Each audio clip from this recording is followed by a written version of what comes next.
இறைத்தூதர் ஸல்லல்லாஹு அலைஹி வஸல்லம் இடத்திலே காமிதியா என்ற குளத்திலிருந்து ஒரு பெண் வருகிறார்கள்.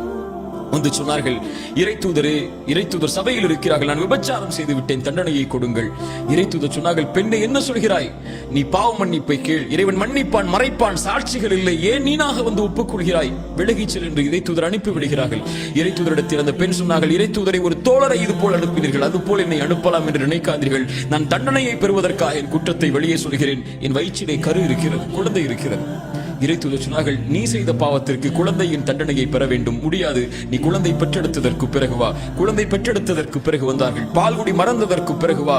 பால்குடி மறந்ததற்கு பிறகு குழந்தைக்கு உணவை கையில் கொண்டு வந்து இறைத்தூதரை, குழந்தை உணவை சாப்பிடுகிறது, நீங்கள் தண்டனையை கொடுங்கள். தண்டனை நிறைவேற்றப்படுகிறது.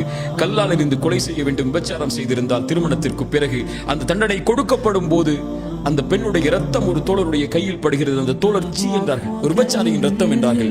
தொழுகை நடத்தினார்கள் பாவ மன்னிப்புக்காக. இறைத்தூதர் அந்த நேரத்தில் உமர் வந்து இறைத்தூதரை பிடித்து சொன்னார்கள், இறைத்தூதரை, ஒரு விபச்சாரிக்கு தொழுகை நடத்துகிறீர்களா? மனிதர்கள் எல்லோரும் அந்த பெண்ணுடைய பாவத்தை பார்த்தார்கள். இறைத்தூதர் பார்த்தார்கள் அந்த பெண்ணுடைய பாவ மன்னிப்பை. சொன்னார்கள், இந்த பெண் செய்த பாவ மன்னிப்பை மதீனாவில் உள்ள 70 பேருக்கு பங்கு வைத்தாலும் ஈடாகாது. அவர்கள் எல்லோரும் பார்த்ததை அந்த பெண் செய்த பாவத்தை, இறைத்தூதர் பார்த்தது அந்த பெண் இறைவனிடத்திலே செய்த பாவ மன்னிப்பை. நமக்கு